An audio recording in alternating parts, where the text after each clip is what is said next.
నీ బోధ చాలా కొత్తగా ఉందంటయా అని అభ్యంతరాలు లేవదీశారు.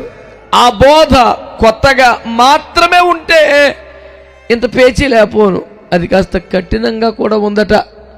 వెనకబడిపోయింది ఎవరో, వెనక తీసింది ఎవరో, మాకొద్దరా బాబు ఈ బోధ అని. అయ్యా నీ మాట కఠినంగా ఉన్నమాట నిజం. హృదయాన్ని రంపంతో కోసినట్టు కోసేస్తున్న మాట నిజం. హృదయంలో నువ్వు మాట్లాడుతుంటే పొడవబడుతున్నాం, గుచ్చుకుంటుంది నిజం. యేసయ్య బోధ మురిపించే బోధ కాదు, యేసయ్య బోధ మరిపించే బోధ కాదు, యేసయ్య బోధ మాయల మరాఠీ కాదు. ఏమండి, మాటల్లో, భాషల్లో, పదాల్లో, ఎత్తి ప్రాసల్లో వేలలాడించి సరదా పుట్టించే, నవ్వు పుట్టించే బోధ కాదు. అది హృదయంలో మంట పుట్టించే బోధ. ఆయన మాట్లాడుతుండే అమ్మాయి మార్గములో క్లయోపమని యొక్క సహోదరుడు సాక్ష్యం ఇచ్చారు. అతడు మనతో మాట్లాడుచుండగా మన హృదయంలో మండలేదా అని వారు సాక్ష్యం ఇచ్చారు. పాపాన్ని తగలబెడుతుంది. యెషయా గ్రంథం సెలవిస్తుంది, చెత్త అగ్నికి కాలిపోయినట్లుగా దేవుని ఆత్మ. సరదాగా నవ్వులు తెప్పించే మాట కాదు. కొన్ని కోటాలకు వెళ్తే ఆది నుంచి అంతవరకు కెతకెతలు పెట్టేసినట్టే ఉంటుందండి కోటం. క్రైస్తవులు అనేకులే ఈ బోధను ఇష్టపడటం లేదు. కొత్త ద్రాక్షారస రుచి చూసిన తర్వాత కూడా మీరేమంటున్నారు, పాద్య బెటర్ అంటున్నారంట. ఎంత దుర్మార్గం. ఇప్పుడు యేసయ్య బోధలో ఏకైకలో పక్కపక్కలు ఉంటాయా? యేసయ్య బోధలో అన్ని విన్ని తిట్టుకునే గొడవ ఉంటుందా? ఆయన బోధంతా పాపాన్ని ఖండించేవాడు, పరలోక రాజ్యాన్ని ప్రకటించేవాడు. ఆ దినములలో అపోస్తలులకు ఈ మాట బయలుపరచబడలేదు. కానీ దినములంతమంది దేవుడు నాతో మాట్లాడాడు. నెంబర్ 1 అబద్ధికుడాడు. ఇప్పుడు నన్ను అడిగారు, ఎవరు ప్రార్థన చేసిన దేవుడు ఏం చూపించాడు అన్నారు. అమ్మ నాకేం చూపించలేదు, అమ్మ నాకే చూపిస్తున్నాడు దేవుడు, నీకు చూపించలే అంటే మరి నేనేం చేయను? ఊరెళ్ళా వద్దా? దేవుడు ఏం చూపించలేదు. రాత్రి ప్రార్థన కూడా చేశా. రేపు పొద్దున ఊరెళ్ళాలంటే రాత్రి ప్రార్థన చేస్తే బస్సు ఎక్కినట్టుగా కనపడితేనా, లేకపోతే క్యాన్సిల్. వాడు అడావుడు చూసి మంచి పిల్లోడు ఆసక్తిగా ఉన్నాడు, పరిచయం చేస్తున్నాడు, వెరీ గుడ్ అని సంతోషపడి, నాన్న బాప్తిసం పొందావా అన్నాను. ఆడన్నాడు, అదే ప్రేయర్ చేస్తున్నాను అంకుల్ అన్నాడు. యేసయ్య బోధ అనండి, మంచిదా కాదా చెప్పాలి గట్టిగా. కానీ ఆ ప్రజలు ఏమన్నారు? చెడ్డదనే అనలేదు, కానీ చాలా కొత్తగా ఉంది. ఏం బోధ బాబు ఈ బోధ? మా వాళ్ళు ఎవరంటే చెప్పలేదే. మోషే కాడ నుంచి అందరి బోధలు మాకు తెలుసు. మా ప్రవక్తలు ఎవరో చెప్పినట్టు కాకుండా, ఇప్పుడు మా పేనానికి తగలబడ్డ ధర్మశాస్త్రోపదేశకులు చెప్పినట్టు కాకుండా నీ బోధ చాలా కొత్తగా ఉందంటయా అని అభ్యంతరాలు లేవదీశారు. దానికి యేసు ప్రభు వారి జవాబు ఏంటంటే, ఇది నాది కాదు నాయనా, నేను చేయు బోధ నాది కాదు, నన్ను పంపిన నా తండ్రిదే ఈ బోధ అని ప్రభు చెప్పాడు. స్తోత్రం చెప్పండి. యేసయ్య చేసిన బోధ కొత్తగా ఉంది, ఆశ్చర్యంగా ఉంది, ప్రత్యేకంగా ఉంది, అధికారము కలిగి ఉంది, దయ్యములను వెళ్ళగొట్టుచు రోగులను స్వస్థపరుస్తూ ఉంది. అయితే ఈ బోధ నాది కాదు, నన్ను పంపిన తండ్రిదే ఈ బోధ అని ప్రభువారు చెప్పారు. అయితే ఆ బోధ తండ్రిదే అయినా ఆ బోధ కొత్తగా మాత్రమే ఉంటే ఇంత పేచీ లేకపోను, అది కాస్త కఠినంగా కూడా ఉందట. యోహాను సువార్త 6వ అధ్యాయం. ఆయన శిష్యులలో అనేకులు ఈ మాట విని, ఆడెవడో దారేపోయి ఎవడో మాట్లాడితే ఈ బాధ లేదు, ఇది కఠినమైన. ఆయన శిష్యుల్లోని అనేకులట ఆయన బోధ విని, అయ్యో ఇది కఠినమైన మాట, ఇది ఎవడు వినగలడని చెప్పుకొని, వామ్మో ఎట్లయితే మేము దీన్ని వెంబడించలేము నాయన అని చెప్పారట. ఈ రోజున గమనించాలి, యేసయ్య బోధ కొత్తగా ఉంది, యేసయ్య బోధ అధికారముతో ఉంది, యేసయ్య బోధ ఆశ్చర్యకరంగా ఉంది. అదే సమయంలో యేసయ్య బోధ కఠినంగా కూడా ఉందంట. ఆయన బోధ విన్న వాళ్ళు దారేపోయే వాళ్ళు, బయట వాళ్ళు కాదు, శిష్యులు. ఆయన శిష్యులు అనేకులు, అమ్మో ఇది ఎట్టి కఠినమైన మాట, ఇలాగైతే మా వల్ల కాదు నాయనో అని 66 నుంచి చదువు నాన్న. 66 నుంచి. అప్పటి నుండి ఆయన శిష్యులలో అనేకులు వెనుక తీసి మరి ఎన్నడూనూ ఆయనను వెంబడింపలేదు. కాబట్టి యేసు, వెనకబడిపోయింది ఎవరో, వెనక తీసింది ఎవరో, మాకొద్దరా బాబు ఈ బోధ అని. ఇక ఎప్పటికీ యేసుని వెంబడించుకొని వెనక్కి వెళ్ళిపోయింది ఎవరంటే శిష్యులే. చూడడానికి వచ్చిన వాళ్ళు, వినడానికి వచ్చిన వాళ్ళు, స్వస్థతల కోసం వచ్చే రొట్టె చేపల కోసం వచ్చిన వాళ్ళు వెనకపోయారని అర్థం చేసుకోవచ్చు. వామ్మో మా వల్ల కాదయ్యో ఈ బోధ, ఇది చాలా బాధగా ఉంది. అందుకని మావుడు ప్రారంభంలో అమ్మాట అనేశాడు, అది కరెక్టే కదా అని నేను కూడా ఏమనలేదు. అయ్యో ఈ బాధ కొత్తగా ఉంది అన్నాడు. అవును, ఇది కొత్త బాధ క్రైస్తవులకి, శిష్యులకే కొత్త బాధ వచ్చింది. అమ్మ బాబోయ్, ఇది ఎట్టి కఠినమైన మాట, ఇలాగైనా ఇతరుని ఎడాలకు వెంబడింపగలమని ఆనాటి నుండి అనేకులు, ఆయన శిష్యులలో అనేకులు వెంబడించుట్లు వెనక తీసి మరి ఎన్నడూ ఆయన వెంబడించలేదంట. తెచ్చే మా కొద్ది బోధని. యేసయ్య అంటే గౌరవం, ఆయన పరిశుద్ధత మీద నమ్మకం, ఆయన బోధల పట్ల విపరీతమైన ఆసక్తి ఏర్పడింది. ఆయన అద్భుతాలు ఆశ్చర్యాలు చూసి కొత్త గొప్ప మేలు పొందారు. అంతా బాగానే ఉంది. వాళ్ళ ప్రాబ్లం ఎక్కడ వచ్చిందంటే బోధ కఠినంగా ఉంది. అనండి, ఎంత కఠినం అంటే శిష్యత్వానికి అప్పగించుకొని వెంబడిస్తున్న వాళ్ళే మాకొద్దయ్యో ఈ బోధ, మేము వల్లే మీ బాధ అని వెంబడించులో వెనక్కి తీసి వెళ్ళిపోయారంట. వెళ్ళిపోయిన వాళ్ళు మళ్ళీ ఇంకెప్పుడు రాలేదంటే యేసయ్య దగ్గరికి. ఆ సందర్భాన్ని పట్టుకొని తన 12 మంది శిష్యులు ఉన్నారుగా ఫస్ట్ వాళ్ళు, వాళ్ళని అడిగాడు. కంటిన్యూ చేయను ఆయన.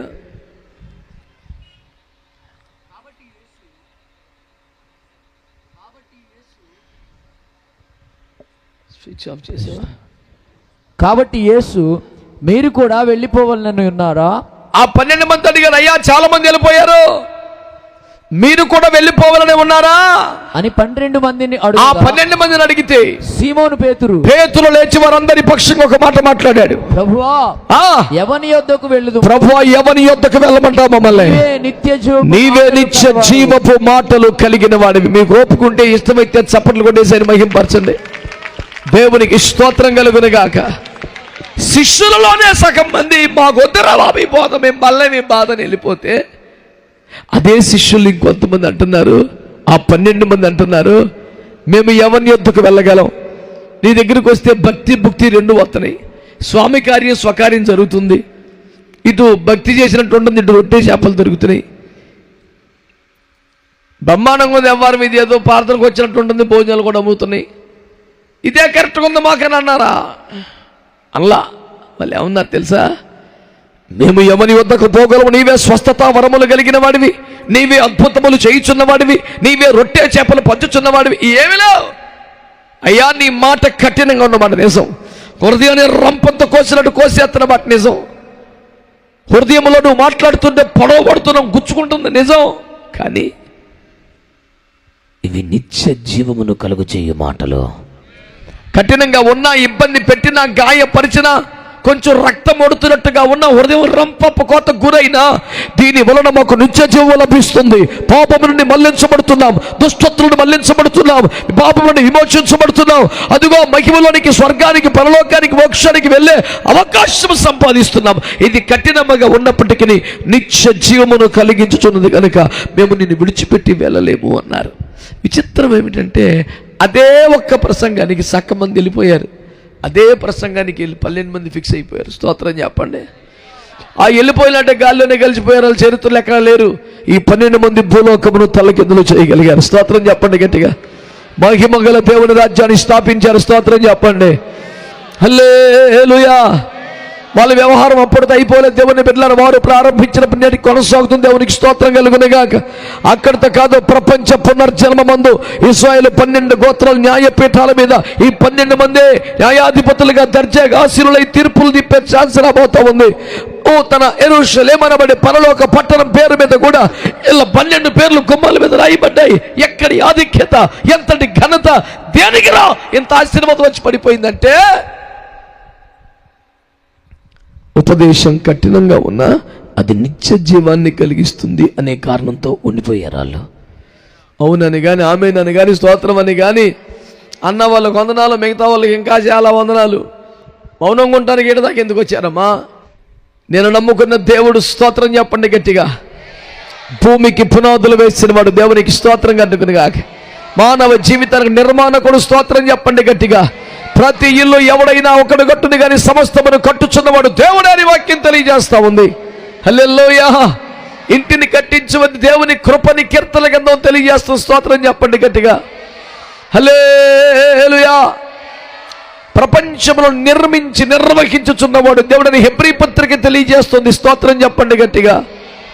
కనుక ఈ రోజున మీకు వినిపడబడుతున్న వాక్యం, ప్రకటిస్తున్న దేవుని మాట, ఈ రోజున ప్రభువు మాట్లాడుతున్న మాట, యేసయ్య ఉపదేశం అనండి, యేసయ్య బోధ అనండి. అది మనుషుని బోధ కాదు, పరలోకపు తండ్రి యొక్క బోధ. అది కొత్తగా ఉండవచ్చును, అది కఠినంగా ఉండవచ్చును. ఆ మాటలు వింటుంటే మంట పుట్టవచ్చు, ఆ మాటలు వింటుంటే హృదయంలో పొడవబడవచ్చు, కానీ అది దుష్టత్వము నుండి మళ్ళిస్తుందట. దేవుడు తన సేవకుని పుట్టించి మీలో ప్రతివానిని వాని దుష్టత్వము నుండి, యేసు క్రీస్తు నరావతార గురించి, శరీరధారిగా యేసు వచ్చే కార్యక్రమాన్ని గురించి రాసిన మాట అది. ఆయన తన సేవకునగా ప్రభువైన యేసు క్రీస్తుని పుట్టించి మీలో ప్రతివాన్ని దుష్టత్వం నుండి మళ్లించుట ద్వారా ఆయన మిమ్మల్ని ఆశీర్వదించునని వాక్యం తెలియజేస్తుంది. యేసు లోకానికి వచ్చాడు, ఆశీర్వదించడానికి వచ్చాడు, ఆశీర్వాదానికి వారసులు చేయడానికి పిలిచాడు. కానీ ఎట్లా వస్తుందంటే ఆశీర్వాదం దుష్టత్వం నుండి మళ్లించుట ద్వారా ఆశీర్వాదం ఇస్తాడంట. మళ్ళీ దుష్టత్వం నుండి ఎట్లా మళ్ళిస్తాడో తన వాక్యము ద్వారా ప్రభు ఆ కార్యము చేయబోతున్నాడు. యేసయ్య బోధ మురిపించే బోధ కాదు, యేసయ్య బోధ మరిపించే బోధ కాదు, యేసయ్య బోధ మాయల మరాఠీ కాదు. ఏమండి, మాటల్లో, భాషల్లో, పదాల్లో, ఎత్తి ప్రాసల్లో వేలలాడించి సరదా పుట్టించే, నవ్వు పుట్టించే బోధ కాదు. అది హృదయములో మంట పుట్టించే బోధ. ఆయన మాట్లాడుతుండే అమ్మాయి మార్గములో క్లయోపమని యొక్క సహోదరుడు సాక్ష్యం ఇచ్చారు. అతడు మనతో మాట్లాడుచుండగా మన హృదయములో మండలేదా అని వారు సాక్ష్యం ఇచ్చారు. పాపాన్ని తగలబెడుతుంది. యెషయాగ్రంథం సెలవిస్తుంది, చెత్త అగ్నికి కాలిపోయినట్లుగా దేవుని ఆత్మ కార్యం చేస్తాడు. స్తోత్రం చెప్పండి గట్టిగా. ఈరోజు కూడా చెత్త ఆలోచనలు నీకున్నాయా? చెత్త తలంపులు నీకు వస్తున్నాయా? చెత్త వ్యవహారం లోపల ఉండిపోయిందా? తగలబెట్టవలసిన చెత్త పేరుకుపోతుందా? నీ వల్ల కావటం లేదా? నువ్వు క్లీన్ చేసుకోలేకపోతున్నావా? అంత రంధ్రములో మాలిన్యమును తొలగించునే పరిస్థితి నీకు ఉన్నది కదా. దేవుని వాక్యమును ఆలకించగలిగితే, అగ్ని వంటి దేవుని మాట, ఆయన మాట్లాడుతున్న నా మాట అగ్ని వంటిది కాదా? నా మాట బండను బద్దలు చేసి సుత్తి వంటిది కాదా? నా మాట కంసాలి అగ్ని వంటిది కాదా? నా మాట చాకలి వాని సబ్బు వంటిది కాదా అని ప్రతి దశలో ఎలాగో క్లీన్ చేయగలడు, ఎలాగో శుద్ధీకరించగలడు. ఆ శుద్ధీకరణ మహత్యమంతా నా వాక్కులో ఉంది, నా మాటలో ఉంది. అందుకని నా మాట ఉతుకుతుంది కాబట్టి, నా మాట కాల్చి కరిగిస్తుంది కాబట్టి, నా మాట లోపలికి చొచ్చి చెడుతనమును బయటికి లాగుతుంది కాబట్టి, నా మాట ఆనందంగా సౌకర్యంగా ఉండకపోవచ్చును, కానీ అది నిత్య జీవాన్ని కలిగిస్తుంది. చేతులెత్తి స్తోత్రాలు చెప్పండి. హల్లెలూయా. యేసయ్య మాట నిత్య జీవాన్ని కలిగించే మాట. సరదాగా నవ్వులు తెప్పించే మాట కాదు. కొన్ని కోటాలకు వెళ్తే ఆది నుంచి అంతవరకు కెతకెతలు పెట్టేసినట్టే ఉంటుందండి కోటం. నవ్వి నవ్వి చచ్చిపోవాలా. పడిపోయి ఈడి మీద పడిపోయి ఆడి మీద పడిపోయి నవ్వేసుకుంటూ ఉంటారు. దారిలో వెళ్ళేటప్పుడు కూడా ఈ బాబోయ్ ఎంత నవ్వించేసాడు బాబోయ్ అని చెప్పుకుంటూ ఇంటికి వెళతారు. నేను ఒక దైవ సేవకులను మీరు నమ్మితే, నా మాట వినొచ్చని మీకు అనిపిస్తే, అలాంటి నవ్వులాట్ల కోటాలకు వెళ్ళబాకండి. ఏం ప్రయోజనం అన్న? ఇంట్లో అందరం సీరియస్గా దగలబడి ఒకడు ముఖం కూర్చొని ఏడుతుంటే దిక్కులే కోటాలకు వచ్చి నవ్వుకొని వెళ్ళాలా? ఏం దరిద్రం ఇది? మళ్ళీ నవ్వించడానికి దైవజనుడికి ఒక జోకర్ కాడో ఎవడో ఒకడు సరిపోతాడు కదా. దైవజనుడు ఎందుకు? ఆయన తన సేవకుని పంపించి ఏం చేయాలి? దుష్టత్వం నుండి మళ్లించి దేవునికి స్తోత్రం కలుగునుగాక. అప్పుడు నీకు ఆశీర్వాదములు చేస్తాడు. నా బోధ నాది కాదు, నా తండ్రి బోధ. ఇది కొత్తగా ఉన్నా, ఇది కఠినంగా ఉన్నా, అయ్యో బిడ్డలారా, ఇది మీకు నిత్య జీవాన్ని కలిగించే బోధ. శిష్యులలో అనేకులే, క్రైస్తవులు అనేకులే ఈ బోధను ఇష్టపడటం లేదు. క్రైస్తవులే, పాస్టర్లే ఇష్టపడటం లేదు. లూకా సువార్త 5:35 ప్రభు మాట్లాడుతున్నారు, నేను కొత్త ద్రాక్షరసాన్ని మీకు తెచ్చాను, అయితే మీ హృదయాలు పాత తిత్తులుగా ఉండిపోయినాయి. ఈ కొత్త ద్రాక్షరసాన్ని పాత తిత్తులు పోస్తే ఆ తిత్తులన్నీ పిగిలిపోతున్నాయి, ద్రాక్షరసం నేలగారిపోతుంది. అందుకని మీరు కొత్త ద్రాక్షరసితులుగా మారమంటే మారడం లేదు. కొత్త ద్రాక్షరస రుచి చూసిన తర్వాత కూడా మీరేమన్నారు? పాత బెటర్ అంటున్నారంట. ఎంత దుర్మార్గం, ఎంత నీచం! పరలోకం నుండి నేరుగా దేవుడు దిగివచ్చు కొత్త ద్రాక్షరసాన్ని తెస్తే, కొత్త బోధలు తీసుకొస్తే, కొత్త మాటలు తీసుకొస్తే, అది రుచి చూసి అది విని కూడా పాత రసమే నయం, మాకు ఆ పాత బోధే నయమయ్యా, ఇది చాలా ఇబ్బందిగా ఉంది మాకు, అదే సుఖం, అంటున్నారంట భక్తులు. లేదు, అలా చేయడానికి వీల్లేదు, ఇలాగే చేయాలి అని ప్రభు కరాఖండిగా మాట్లాడేస్తే, అలాగైతే మాకు నువ్వొద్దు నీ బోధని వద్దని ఆయన్ని విడిచిపెట్టి మరెన్నడూ వెంబడించకుండా ఎక్కడికో వెళ్ళిపోతా ఉన్నారు. ప్రియులారా, యేసయ్య బోధ అంతా ఇట్లాగే జరిగింది. ఎప్పుడు యేసయ్య బోధలో ఏకైకలో పక్కపక్కలు ఉంటాయా? యేసయ్య బోధలో అన్ని విన్ని తిట్టుకునే గొడవ ఉంటుందా? ఆయన బోధంతా పాపాన్ని ఖండించేవాడు, పరలోక రాజ్యాన్ని ప్రకటించేవాడు, దేవుని ప్రేమను చూపించేవాడు, మహిమకు ఆకర్షించి ఆహ్వానించేవాడు. ఈ లౌకిక వ్యవహారాలు ఏమీ లేని బోధని చాలా మందికి నచ్చలేదు, వెళ్ళిపోయారనకి. కొద్దిమంది మాత్రం మేము ఎక్కడికి వెళ్తామయ్యా, కఠినంగా ఉన్నాం, ఇది నిత్య జీవాన్ని కలుగ చేయుచున్నది కనుక మేము ఎక్కడికి వెళ్ళాం అని అక్కడ ఉండిపోయారు. దేవునికి స్తోత్రం కలుగునగా. చెప్పండి గట్టిగా హల్లెలూయా. ఇక అందరూ చాలా మంది వెళ్ళిపోయారు, 12 మాత్రం మిగిలారు. అందులో ఒకడు పోయాడు, యేసు రక్త వైద్యం. ఆ ఉన్న వాళ్ళని కేకేసేసి ప్రభు ఏం చెప్పాడు చూడండి, మత్తయి సువార్త 28వ అధ్యాయం. నేను మీకు ఏ సంగతులు ఈ 3.5 సంవత్సరాల్లో ఏ సంగతులు ఆజ్ఞాపించానో, బోధించానో, హెచ్చరించానో వాటినన్నిటినీ గైకొనవలెనని వారికి బోధించుడి. ఇదిగో నేను యుగ సమాప్తి వరకు సదాకాలము మీతో కూడా ఉన్నానని వారితో చెప్పాను. ఎవరికి బోధించాలా? ఎవరికి బోధించాలా? ఎవరికి బోధించాలంటే, మీరు సర్వలోకానికి వెళ్ళండి, సువార్తను ప్రకటించండి, శిష్యులుగా చేయండి, వారికి తండ్రి యొక్క కుమారు యొక్క పరిశుద్ధాత్మల బాప్తిస్మాలు ఇవ్వండి. అట్ట బాప్తిస్మ ఇచ్చిన వాళ్ళకి నేనేందేం బోధలు మీకు చేశాను మీరు మళ్ళీ అలాగే చేయండి అన్నాడు. స్తోత్రం చెప్పండి. చెప్పట్లేదు మీరు సరిగ్గా. మీకు ఇష్టమైతే బాప్తిస్మాలు పొందిన వాళ్ళు మీ చేతుల పైకి చూపించండి ఒకసారి. పొందిన బాప్తిస్మాలు చాలా సంతోషం. దాదాపు 90% బాప్తిస్మం పొందిన వాళ్ళే. నాకు తెలిసి ఇంకో 10% కూడా పొందిన వాళ్ళు, కానీ వాళ్ళకి బద్ధకం, చేతులు లెగిస్తావు, అదొక టైపు. ఎవరో ఒకరిద్దరు ఉన్నారు బాప్తిజం పొందవలసి వాళ్ళు, కానీ బాప్తిజం పొందిన వాళ్ళే.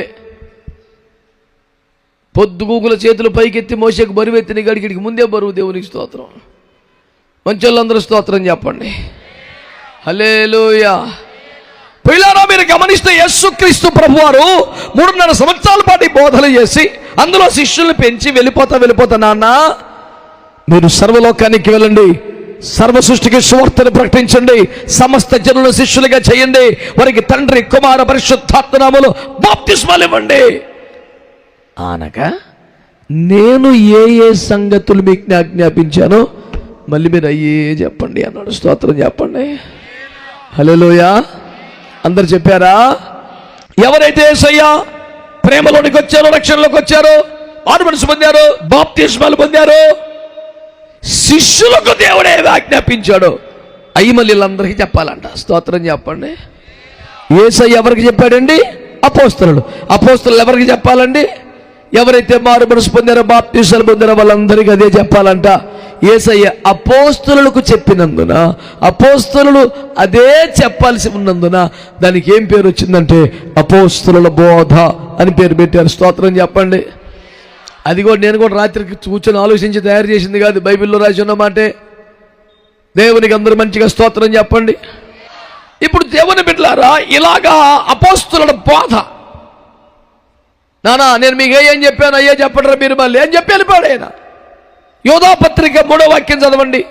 ప్రియులారా, అందరికీ కలిగడు రక్షణను గూర్చి వ్రాయవలనని విశేషాసక్తి గలవాడినై ప్రయత్నపడుచుండగా పరిశుద్ధులకు ఒక్కసారే అప్పగింపబడిన. ఇప్పుడు చెప్పండి ఏంటంట? పరిశుద్ధులకు ఒక్కసారే అప్పగించబడిన బోధ. అందరు గట్టిగా ఆమేనండి.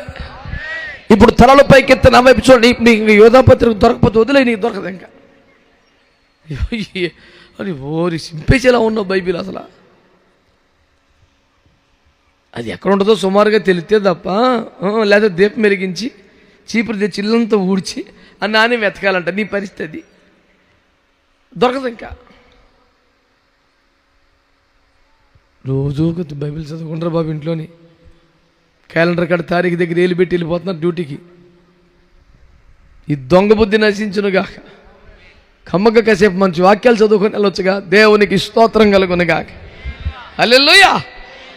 ఇప్పుడు గమనించండి, యేసుప్రభు పరిశుద్ధులకు ఒక్కసారే అప్పగింపబడిన బోధ అనండి. అనాలి గట్టిగా. ఇప్పుడు పరిశుద్ధులు అంటే ఎవరు? బైబిల్ గ్రంథములో అపోస్తలులను పరిశుద్ధులు అనే పర్యాయ పదంతో పిలుస్తాడు. ఏమండి, మీకు అర్థం కావడానికి 2-3 మాటలు జ్ఞాపకం చేస్తాను. 2 కొరింథీ 9:1 పరిశుద్ధుల కొరకైన పరిచర్య అంటాడు. 1 కొరింథీ 16:1 పరిశుద్ధుల కొరకైన చందా విషయంలో అంటాడు. రోమాపత్రిక 16:1 ఫీబే అనే సంఘ పరిచారకురాలను పరిశుద్ధులకు తగినట్లుగా చూడండి అంటాడు.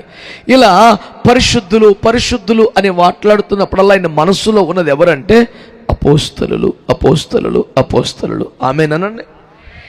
ఇప్పుడు పరిశుద్ధులకు ఒక్కసారే అప్పగించబడిన బోధ అంటే అర్థం ఏంటంటే అపోస్తలులకు ఒక్కసారే అప్పగించిన, వన్స్ ఫర్ ఆల్, ఒక్కసారే అప్పగించిన బోధ అంటే అర్థం ఏంటంటే దఫాలుగా ఇవ్వలేదు, దశల వారీగా ఇవ్వలేదు, ఒకసారి ఇచ్చేసాడు అంతే. నేను కొత్తగా ఆగిరిపల్లి వెళ్ళినప్పుడు నన్ను అడిగారు, ఎవరు ప్రార్థన చేసిన దేవుడు ఏం చూపించాడు అన్నారు. అమ్మ నాకేం చూపించలేదు. వాక్యంలో దేవుడు ఏ సంగతులు నేర్పించాడో పాటించిన కాడికి పాటించి మీకు చెప్తున్నాను తప్ప నాకు అంతకన్నా పెద్ద విశేషం లేదంటే నాకే చూపిస్తున్నాడు దేవుడు, నీకు చూపించాలంటే మరి నేనేం చేయను? కొన్ని సంవత్సరాలు ఎంటబడ్డారు, నీకేం చూపించాడు చెప్పని. ఇక కనికరించి వదిలేశారు ఈ మధ్య ఏమంటలా. ప్రతిదీ కూడా ఊరు వెళ్ళా వద్దా? దేవుడు ఏం చూపించలేదు. రాత్రి ప్రార్థన కూడా చేశా. రేపు పొద్దున ఊరు వెళ్ళాలంటే రాత్రి ప్రార్థన చేస్తే బస్సు ఎక్కినట్టుగా కనపడితేనా, లేకపోతే క్యాన్సిల్. విశ్వాసంతో అడిగేసే సీనే లేదు, కనపడితేనే యేసు రక్తం వేయించేయి. చాలా భక్తిగా ఉండి చాలా పరిచయం చేస్తున్నాడు యవనస్తుడు, చాలా చల్లగా హుషారుగా పరిచయం చేస్తున్నాడు. వాడు అడావుడు చూసి మంచి పిల్లోడు ఆసక్తిగా ఉన్నాడు, పరిచయం చేస్తున్నాడు, వెరీ గుడ్ అని సంతోషపడి, నాన్న బాప్తిసం పొందావా అన్నాను. అన్నాడు, అదే ప్రేయర్ చేస్తున్నాను అంకుల్ అన్నాడు. బాప్తిసం పొందనా వద్దని సపరేట్గా ప్రార్థన చేస్తున్నాడంట. వీడికి రాత్రికి SMS పెడతాడంటే యేసుప్రభు పర్లేదు పొందరని. ఇప్పుడు బైబిల్ నిండా బాప్తిసం పొందమని రాసి ఉందా లేదా? సెట్ అవుతాడికి. నేను కనిపెట్టి ప్రార్థన చేస్తున్నాను అన్నాడు. అంటే యేసుప్రభు మళ్ళీ సపరేట్గా అడిగి చెప్పాలి, పర్లేదురా పొందరా ఏం కాదులే అని. మరి ఏమని ప్రార్థన చేసుకుంటాడు వీడు? పొందపోయినా పర్లేదంటావా, ఏమన్నా వెసులుబాటు ఉందా అని అడిగాడంటావా? అసలు వీడు ఏమడిగాడు? వీడు శీతాకాలం చలిగా ఉండిద్దిగా, వేసకాలం పొందితే నీ లోపల రాకుండా ఆపుతావా? వీడేమడుకుంటాడు? పనికి మాలిన మాటలు, పనికి మాలిన వేషాలు. అంతటా అందరూ మారు మనసు పొందాలని, రక్షణ పొందవలసిందేనని, లేకపోతే బాప్తిసం పొందకపోతే రక్షణ రాదని ఇంత ఖండితంగా వాక్యం చెప్తుంటే అదే ప్రేయర్ చేస్తున్నాను అంకుల్ అంటే. ఆ దినములలో అపోస్తలులకు ఈ మాట బయలుపరచబడలేదు కానీ దినములంతమంది ఎవరు నాతో మాట్లాడాడు. నెంబర్ 1 అబద్ధికున్నాడు. దీనికి ఇంకేం కలుపుతాక లేదంట. పరిశుద్ధులకు ఒక్కసారే అప్పగించేశాడు. స్తోత్రం చెప్పండి గట్టిగా. దీంట్లో కొత్తగా చేర్చబడేది ఏమీ లేదు, దీంట్లోకి యాడ్ చేసేది ఏమీ లేదు, ఒక్కసారి ఇచ్చేసాడు వాళ్ళకి. అబ్బాయి ఇది బోధ విన్నావా, నేనేం చెప్పాను అదే చెప్పండి, మీరు వెళ్ళి ఇంకేం కలుపుతాక తీసేత్తకలేదు. దేవుని ప్రజలారా శ్రద్ధగా ఈ మాటలు వింటున్నారా? ఇంత పగడబందిగా చెప్పి, నానా ఈ బోధ కొత్తగా ఉంది, ఈ బోధ కొత్త ద్రాక్షరస హృదయాల్ని పిగిల్చేసి అంత పవర్ఫుల్ బోధ ఇది. ఈ బోధ అధికారము కలిగింది, ఈ బోధ మంటలు పుట్టిస్తుంది, ఈ బోధ కఠినముగా ఉంటుంది, హృదయాన్ని పొడుస్తుంది. అయినా దీన్ని అంగీకరించగలిగితే ఇది మీకు నిత్య జీవాన్ని కలిగిస్తుంది అని చెబితే, బాబోయ్ ఇంత కఠినమైన బోధ అయితే మా వల్ల కాదని చాలా మంది వెళ్ళిపోయారు. ఎంత కఠినంగా ఉన్నా ఇది నిత్య జీవాన్ని కలిగిస్తుంది కాబట్టి మేము ఉండిపోతాం అని కొద్దిమంది ఉండిపోయారు. అలా ఉండిపోయిన వారికి ఆ బోధ అంతా నేర్పి మీరు ఇదే చెప్పండి నాన్నమల్లా అని యేసయ్య చెప్పాడు. దాని పేరే అపోస్తలుల బోధ. స్తోత్రం చెప్పండి గట్టిగా.